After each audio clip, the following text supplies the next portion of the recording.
Hi everyone, welcome back to Inside the Ropes. Gary Cassidy here, and I'm joined by one of the most exciting young wrestlers around right now. It's the Russian Dynamite, Masha Slamovich. How's it going today, Masha? It is going rather well. How are you? I'm not too bad. The first thing I want to ask, because I know that you're, I believe, just traveling back after having had a match with Daniel Garcia, that looked to me like a pretty physically demanding match. I know most of your matches are physically demanding because of the style you work. How are you feeling? Are you all good after that? I'm feeling great. The match was just about a week ago, so I'm actually on my way to one of my next shows, my little loop this weekend.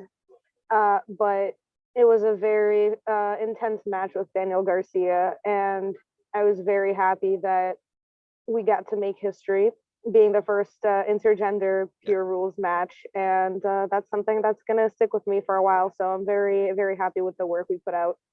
And you came out on the right side of it as well with your hand raised, so that's even more history. Absolutely brilliant. So, Daniel Garcia is one of the many names like yourself right now that you look at on the indie scene and you go, my God, like they're just doing amazing work in so many different promotions. You've wrestled even just recently the likes of Kimberly, Diona Perazzo. I know you've spent a lot of time in Japan. Who, in terms of wrestlers that you've shared the ring with, who's the one person that you've been in the ring with and you've went, my God, I've just learned so much being in the ring with this one person? That there's when you ask the question of learning from a match, I could give you 50 different answers of 50 different things that I learned in different matches. And, it's all very dependent on the style you're wrestling, who you're wrestling. Um, I'd have to say that in Japan, I grew exponentially as a wrestler and as a person, learning from people like Chigusa Nagayo and, everyone else who was brought in and wrestling for all of the many promotions that I did while I was out there was the best learning because it wasn't just specific. It was also me just growing as a wrestler and as a person. Yeah, definitely. And one other, I know that we mentioned people that you shared the ring with. One thing that I know that has been a big influence on you, and you can tell just by your name, and then when you watch your matches, you can see the influence of the Dynamite Kid. In terms of, just looking back, for me, it's always a strange thing because I believe you're only 23 years old, but the That is Dynamite correct. Kid, yeah, I mean, the Dynamite Kid was around quite a long time ago. Is that just the kind of thing where you're, flipping channels, or is it someone that you were watching a lot growing up? How did you first see the Dynamite Kid? Was it when you were really young?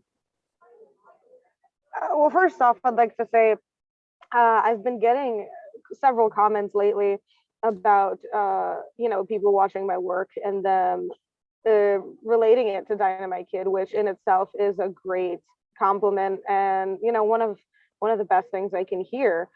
Um, I discovered the Dynamite Kid when I started watching Chris Benoit originally. I was so enamored with his style because he was on TV when I was a little kid and I was, watching his stuff and I thought, well, who influenced him? Let me look into that. And then I discovered the work of the Dynamite Kid and I thought it was, phenomenal and it was a whole wormhole that I went into.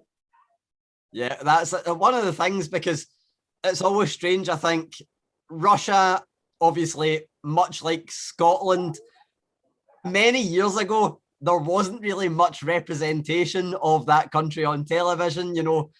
Russia always kind of had the stereotype, and you'd have non-Russian people playing Russians. And then nowadays, we've got this wonderful contingent where there's yourself, there's Layla Hirsch, Ilya Dragunov, Natalia Markova, all doing brilliant stuff. What do you think of the way kind of Russian wrestling has progressed? Because we don't see much in terms of what's happening in Russia, but then there's these amazing wrestlers that are in the States and the UK that are just doing brilliant stuff.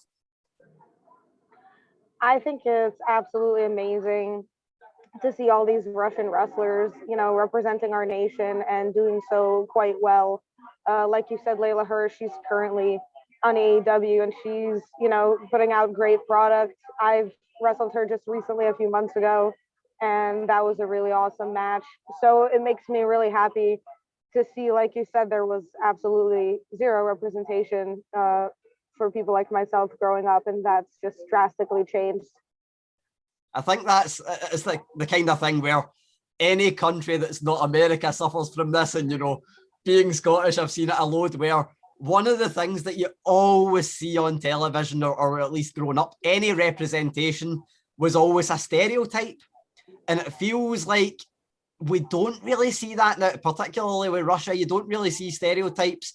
You don't see, so much of they're foreign, they must be a heel, or any of that kind of thing. It's not portrayed quite that way. Is that something that you find really important, where it's trying to get across heritage, being proud of heritage, while not being stereotyped? Is that something that you've had to battle at all?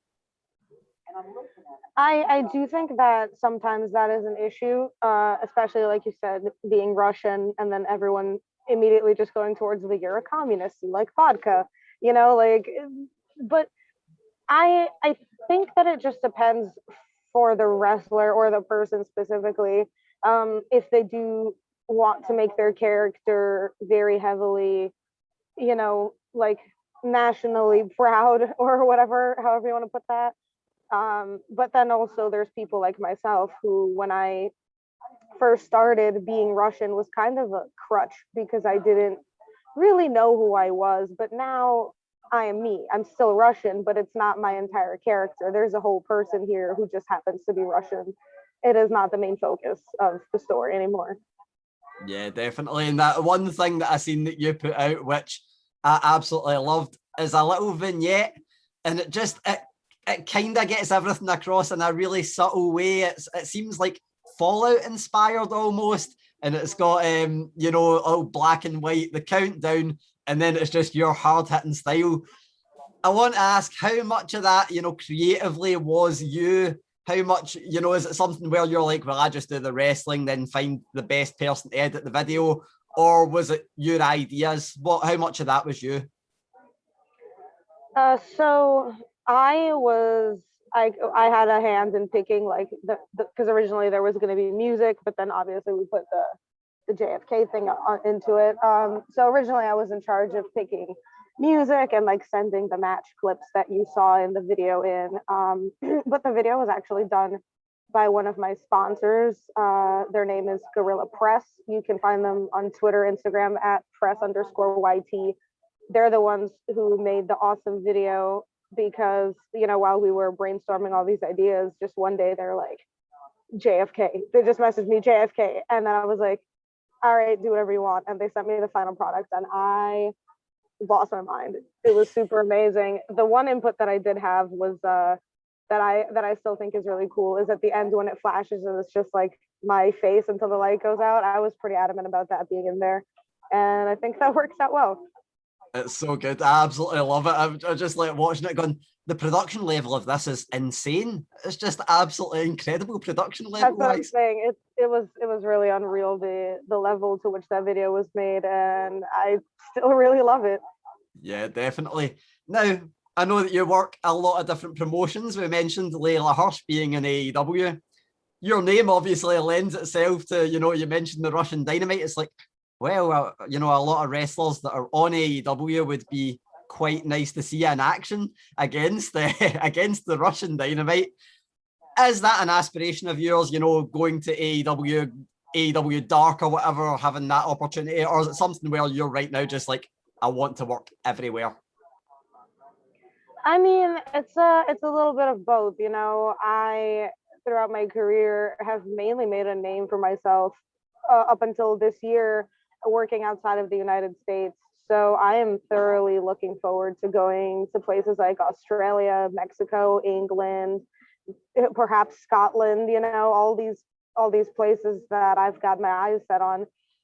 And across the United States as well, there's places like GCW, Southern Honor, places that I've yet to be. And of course, AW is indeed on that list. But you never know what the future holds. So we'll see where the journey takes me. And that's what I live by. Yeah, I was thinking that as well. GCW just seems like a perfect fit as well. There's so many options. That's the beautiful thing about wrestling just now, where it's like there's not just one place, there's millions of options.